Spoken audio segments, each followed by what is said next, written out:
今次係可以用一個粵劇嘅手法啦，去再演繹呢一個踢波嘅故仔咧，係一個非常之創新嘅一個嘅嘗試。我係梁飛彤，我係一個粵劇花旦，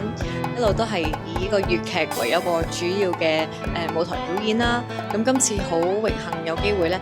可以參加今次呢一個頂頭鎚粵劇版嘅一個嘅演繹。咁我喺戲裏面咧係飾演呢個換裝嘅女仔，咁亦都係男主角嘅女朋友。